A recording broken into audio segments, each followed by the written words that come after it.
আসসালামু আলাইকুম ওয়া রাহমাতুল্লাহ। Welcome to my channel Sahajpath study. প্রিয় অষ্টম শ্রেণীর শিক্ষার্থী, আশা করি তোমরা সকলেই ভালো আছো। আজকে তোমাদের যে বিষয়টি নিয়ে আলোচনা করব সেটি হচ্ছে লেসন 5 এর দ্য চিলড্রেন্স সংস, অর্থাৎ শিশুদের গান। তো এই কবিতাটি মূলত লিখেছেন একজন ইন্ডিয়ান বা ভারতীয় কবি, যার নাম হচ্ছে রুডার্ড কিপলিং। সো আমরা এই কবিতাটি বাংলা অর্থ সহকারে দেখব এবং এই কবিতার থেকে পরবর্তীতে এই যে ওয়ার্ডস নোটগুলো রয়েছে, তো এইগুলো আমরা বাংলা অর্থ সহকারে দেখব এবং এর পরবর্তীতে আমাদের এই যে পার্ট বি এর কাজ আছে, তো এইটিও আমরা দেখব। ওকে, সো তাহলে চলো ফার্স্টে আমরা এই কবি সম্পর্কে একটু জেনে নেই। সো রুডার্ড কিপলিং সম্পর্কে বলা হচ্ছে, রুডার্ড Kipling was an English short story writer, poet, and novelist, chiefly remembered for his celebration of British imperialism, his tales and poems of British soldiers in India, and his tales for children. So বলা হচ্ছে রুডার্ড Kipling, তো এইখানে তার জন্ম এবং মৃত্যু সম্পর্কে একটি ইনফরমেশন অ্যাড করা আছে, তো এটুকু তোমরা দেখে নেবে। তো রুডার্ড কিপলিং সম্পর্কে বলা হচ্ছে, যিনি 1865 সালে ভারতের মুম্বাইয়ের 30 ডিসেম্বর জন্মগ্রহণ করেন এবং 18 জানুয়ারি 1936 ইংল্যান্ডের লন্ডন শহরে মৃত্যুবরণ করেন। তো রুডার্ড কিপলিং ছিলেন একজন ইংরেজ ছোট গল্প লেখক, কবি এবং ঔপন্যাসিক, যিনি প্রধানত ব্রিটিশ সাম্রাজ্যবাদের উদযাপন, ভারতের ব্রিটিশ সৈনিকদের কাহিনী ও কবিতা এবং শিশুদের জন্য রচিত কাহিনীর জন্য স্মরণীয়। তিনি 1907 সালে সাহিত্যে নোবেল পুরস্কার লাভ করেছিলেন। তো এই হচ্ছে রুডার্ড কিপলিং সম্পর্কে আমাদের একটু তথ্য, এবং এর পরবর্তীতে আমরা দেখব তোমাদের এই কবিতার ট্রান্সলেশন। সো এই নম্বর অ্যাক্টিভিটিতে বলা হচ্ছে read and recite the poem. So recite শব্দের অর্থ হচ্ছে মূলত আবৃত্তি করা বা তিলাওয়াত করা। The children song, land of our birth we place to the. বলা হচ্ছে এখানে দি বলতে মূলত তোমাকে বোঝানো হচ্ছে। সো বলা হচ্ছে আমাদের জন্মভূমি আমরা তোমাকে প্রতিজ্ঞা করি। Our love and toil in the years to be, তো আমাদের ভালোবাসা এবং পরিশ্রম আগামী বছরগুলোর জন্য। When we are grown and take our place, তো বলা হচ্ছে যখন আমরা বড় হব এবং তখন আমরা স্থান নেব। তো স্থান নেওয়া বলতে এখানে মূলত অধিকার বা সাম্রাজ্য কথা বলা হচ্ছে। As men and women of our race, তো বলা হচ্ছে আমাদের প্রতিযোগিতায় পুরুষ ও নারীদের রূপে, অর্থাৎ তারা যখন বড় হবে তখন সেই ক্ষেত্রে জায়গাটা নিবে পুরুষ এবং নারীদের রূপে। Father in heaven who lovest all, তো বলা হচ্ছে স্বর্গের পিতা যিনি সবার প্রতি প্রেম করেন। তো এখানে স্বর্গের পিতা বলতে কিন্তু বা ফাদার ইন হেভেন বলতে কিন্তু মূলত আল্লাহকে বোঝানো হচ্ছে কিংবা ঈশ্বরকে বোঝানো হচ্ছে। তো বলা হচ্ছে আল্লাহ সবাইকে রহমত দান করেন। One help the children when they call, তো আমরা যখন ডাকি তিনি কিন্তু আমাদেরকে সাড়া দেন বা সাহায্য করেন। সেই কথাটি মূলত এই লাইন দ্বারা বোঝানো হচ্ছে যে তোমার সন্তানদের সাহায্য করো যখন তারা ডাকবে, অর্থাৎ আমরা যখন ডাকবো তখন আমাদেরকে তিনি সাহায্য করেন। That they may build from age to age, তো যাতে তারা যুগ থেকে যুগে নিজেদের ভাগ্য গড়তে পারে। And undefiled heritage, তো অশুদ্ধ ঐতিহ্য থেকে, মানে তারা নিজেদের ভাগ্য গড়বে অশুভ বা ঐতিহ্য, অশুদ্ধ যে ঐতিহ্য রয়েছে সেই ঐতিহ্য থেকে নিজেদের ভাগ্য গড়তে পারে এই জন্য। Teach us to bear the yoke in youth, বলা হচ্ছে যুবকালে যোগ বহন করতে শিখাও। তো এখানে যোগ বলতে বোঝানো হচ্ছে মূলত ইয়ককে। সো ইয়ক বলতে কিন্তু এখানে আবার বোঝাবে যে এক ধরনের কাঠ বিশেষ যেগুলো দিয়ে তৎকালীন সময়ে দুইটি গরুর মাঝে আল সিস্টেমের মাধ্যমে যে চাষাবাদ করা হতো সেইটিকে বোঝানো হচ্ছে। তো পরবর্তীতে আমি দেখাবো এই যে বোল্ড করা যে শব্দগুলো রয়েছে, তো এইগুলো অর্থ আমি কিন্তু দেখিয়ে দেব। উইথ স্টেডফাস্টনেস অ্যান্ড কেয়ারফুল ট্রুথ, স্থিরতা এবং সতর্ক সত্যের সাথে। That in our time the grace may give, তো যাতে আমাদের সময়ে তোমার করুণায়, the truth whereby the nations live, সত্য দিতে পারে যার দ্বারা জাতি বাঁচে, অর্থাৎ সত্য সবসময় সত্য হবে, তো সত্যের মাধ্যমে কিন্তু মানুষ বাঁচতে পারে, তো সেরকম কাম্য বা সেরকম বিষয়ের ইঙ্গিত এখানে দেওয়া হচ্ছে। সো এরপর বলা হচ্ছে teach us to rule ourselves always, আমাদের সর্বদা নিজেদের শাসন করতে শেখাও। সো এরপর বলা হচ্ছে controlled and cleanly night and day, রাত এবং দিনে নিয়ন্ত্রিত ও পরিষ্কারভাবে আমাদেরকে শাসন করতে শেখাও। that we may bring if need arise, যদি আমাদের প্রয়োজন হয় তাহলে আমরা যাতে নিতে পারি এই শাসনটা, সেই কথা বোঝানো হচ্ছে যে যাতে আমাদের প্রয়োজন আমরা আনতে পারি।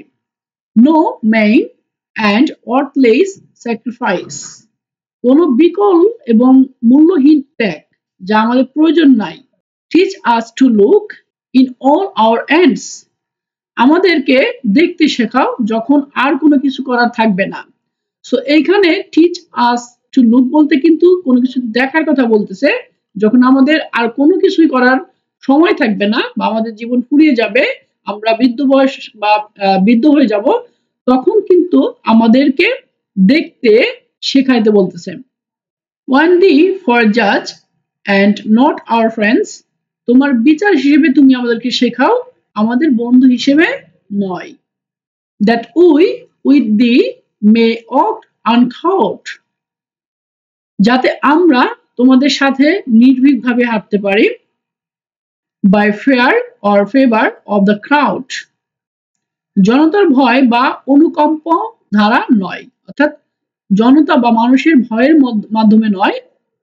সো এরপর বলা হচ্ছে teach us the strength that cannot seek, তো আমাদেরকে শক্তিশালী হতে শেখাও, কোনো কিছু খুঁজতে নয়।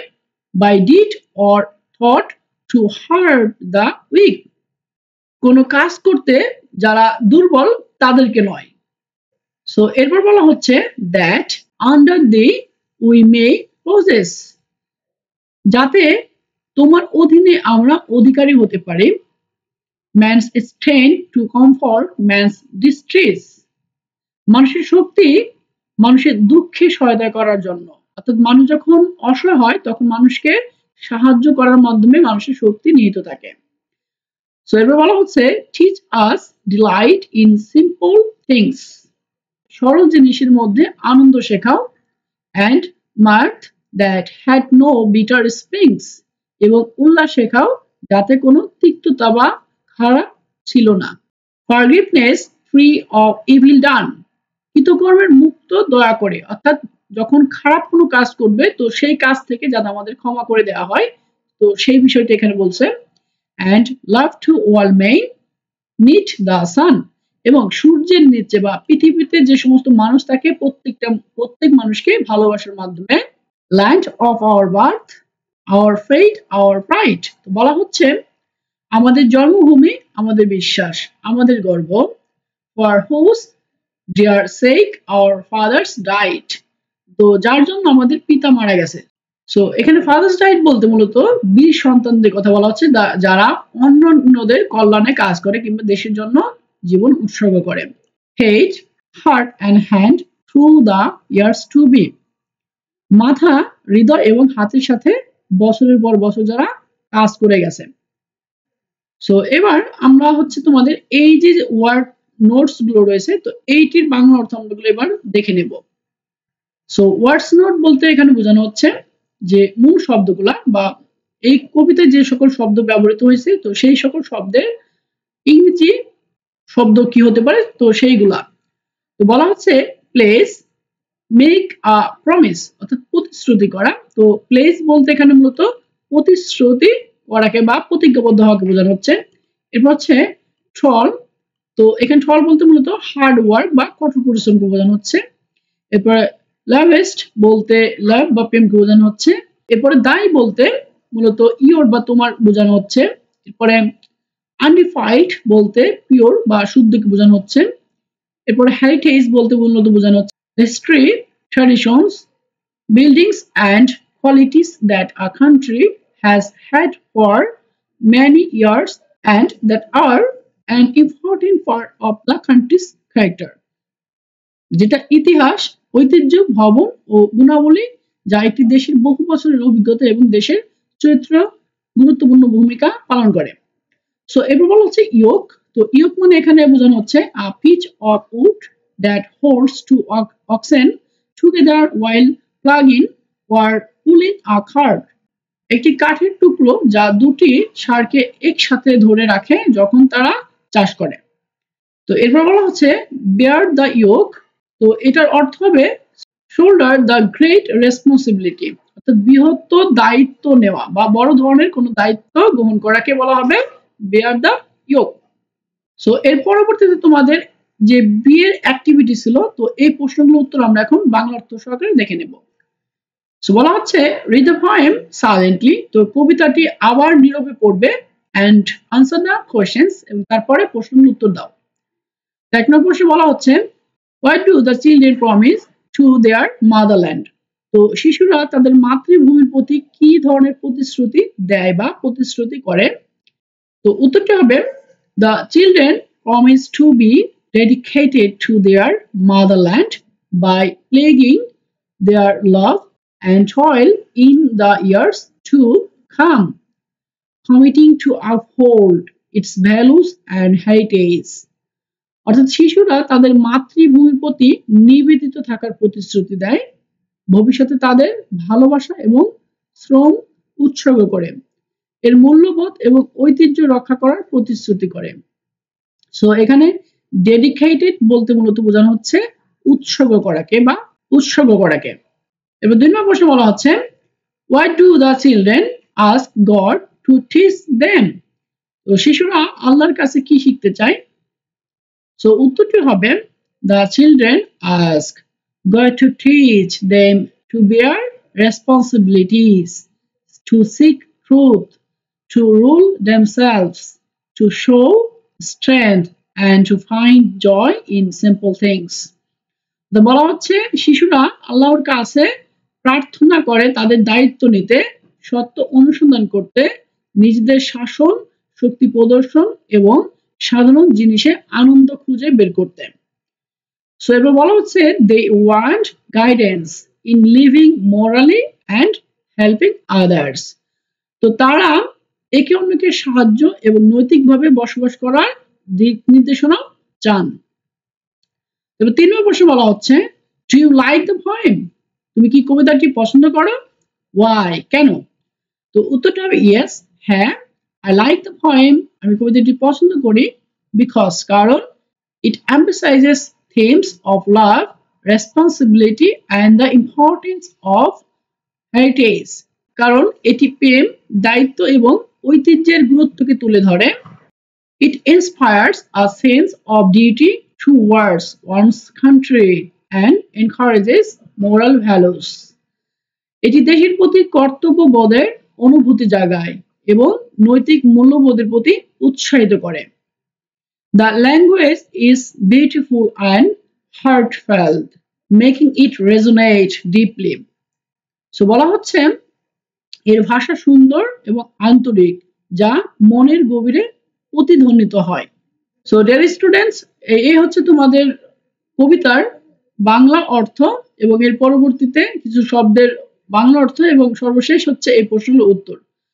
তো আগামী পর্বে মূলত শুরু হবে ইউনিট 2 ফুড অ্যান্ড নিউট্রিশন নামে যে অধ্যায়টি থাকবে, তো সেটির উপর। তো পরবর্তী পার্টটি দেখার আমন্ত্রণ রইল।